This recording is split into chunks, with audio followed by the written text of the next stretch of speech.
ligado ao céu, ligado diretamente ao Pai, ao Filho e ao Espírito Santo.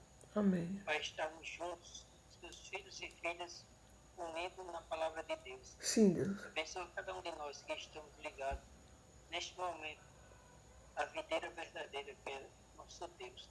Sim, Deus.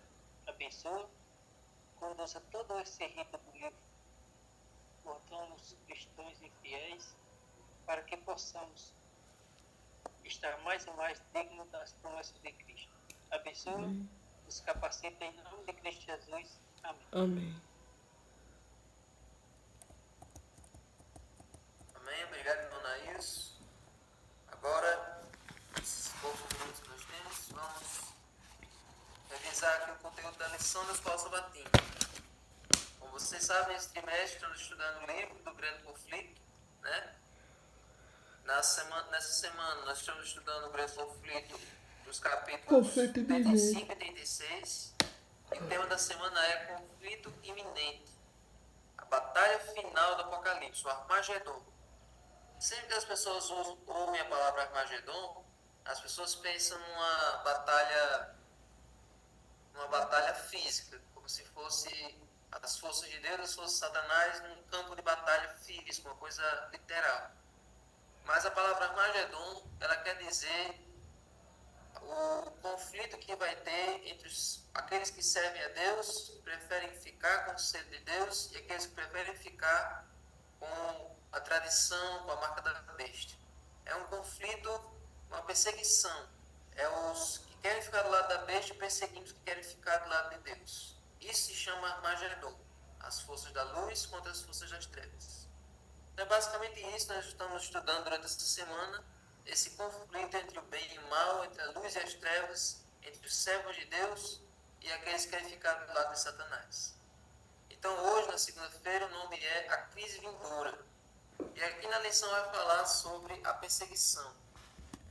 A perseguição, ela não é uma novidade que vai ter só perto da volta de Jesus. Não é uma coisa que vai surgir apenas por causa do decreto dominical. A perseguição é uma constante na vida dos servos de Deus desde a criação, desde a entrada do pecado.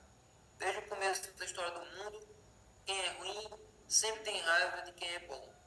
Quem é desobediente sempre tem raiva daquele que é obediente. Então a gente pega a história, por exemplo, de Caim e Abel.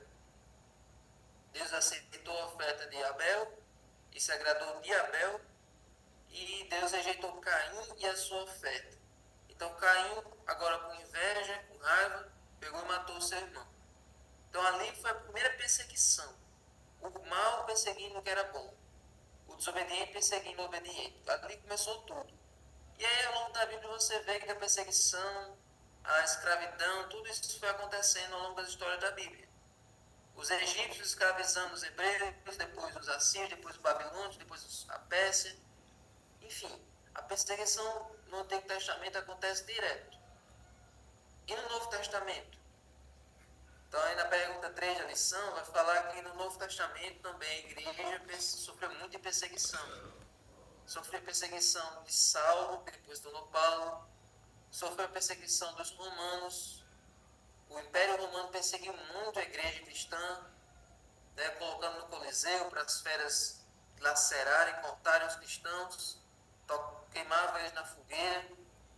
Mas a perseguição mais marcante, a mais trágica, foi no período da Idade Média, quando a igreja católica apostólica romana, a igreja apostatada, ela perseguiu os verdadeiros cristãos. Então teve essas duas perseguições. Teve a perseguição feita pelo Império Romano, né, o Império Pagão, o Império Romano, e depois pela Igreja Católica Romana. Então esse período da Igreja Católica Romana foi a perseguição mais cruel que foi feita contra os servos de Deus. E foi naquele período de 1260 anos. Então a Bíblia apresenta que o povo de Deus sempre foi perseguido. O povo de Deus nunca esteve nos holofotes, ele nunca esteve,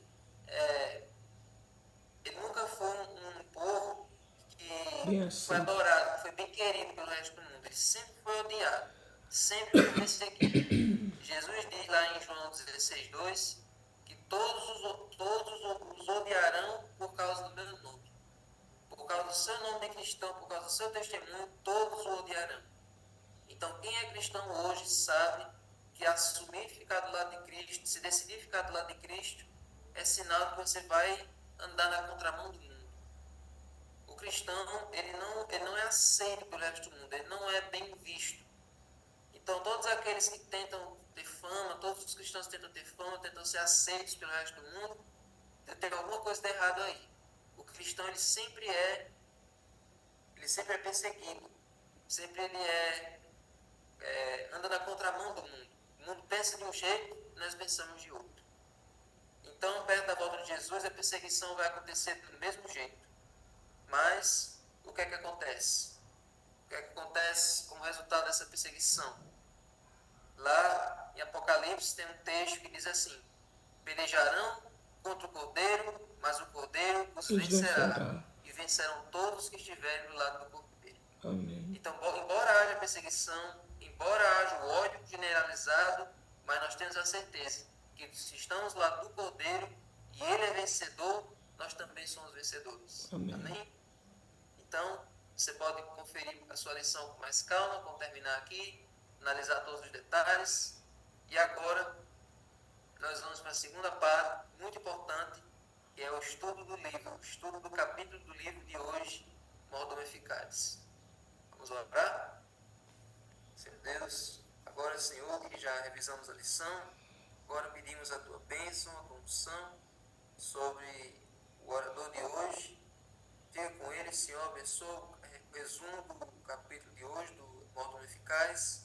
Nos ajuda, Senhor, a cada dia mais sermos servos bons e fiéis. Sim, Para Deus. quando chegarmos no céu, recebermos das Tuas mãos o galardão. Sim, Deus. Fica conosco, em nome de Jesus. Amém.